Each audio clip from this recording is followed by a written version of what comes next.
ចាសូមជម្រាបសួរបងប្អូនទាំងអស់គ្នាខ្ញុំឈ្មោះរាវីចាហើយថ្ងៃនេះខ្ញុំសូមមកចែកម្លែកតាក់ទងនឹងអ្វីដែលខ្ញុំបានរៀនសូត្រពីម៉ាក់របស់ខ្ញុំទាំងអស់នោះគឺមាន3ចំណុចសំខាន់ចាចំណុចទី1នោះគឺតាក់ទងនឹងគាត់តែងតែបរៀនខ្ញុំថាធ្វើអីក៏ដោយគឺត្រូវប្រឹងប្រែងអស់ពីសមត្ថភាពហើយកុំចង់បានរបស់គេ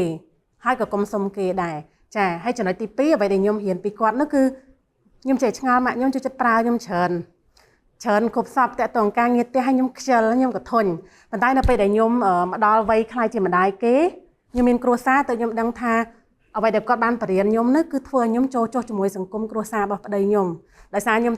ធ្វើការងារវាអត់ឆ្គាំឆ្គងគេហៅថាការងាររបស់ស្ត្រីមេផ្ទះដែលយើងជាកូនស្រីយើងអាចទៅធ្វើបានដោយមើលទៅវាលក្ខណៈថាអ្វីដែលម៉ែខ្ញុំប្រើខ្ញុំពីមុននោះគឺធ្វើឲ្យខ្ញុំយល់ថាអាហ្នឹងគឺគាត់បរៀនខ្ញុំហើយធ្វើឲ្យខ្ញុំអាចចូលចុះសម្រុងមួយក្រុមគ្រួសារខាងប្តីខ្ញុំបានចាហើយតកតនៅចំណុចចុងក្រោយនោះគឺម៉ាក់ខ្ញុំអត់ចូលចិត្តនិយាយដើមគេហើយគាត់តែងតែប្រាប់ខ្ញុំថាការនិយាយដើមគេគឺជារឿងអត់ប្រយោជន៍អញ្ចឹងព្យាយាមធ្វើអីគឺគិតរឿងអីដែលសំខាន់ទៅបាននេះគាត់តែងនិយាយពាក្យចាស់ពោលថាកុំឲ្យមានទោសដោយសារមាត់ណាចាអញ្ចឹងអ្វីដែលខ្ញុំបានចែកម្លែក3តកតម៉ាក់ខ្ញុំហ្នឹងគឺអស់ហើយចាអរគុណច្រើន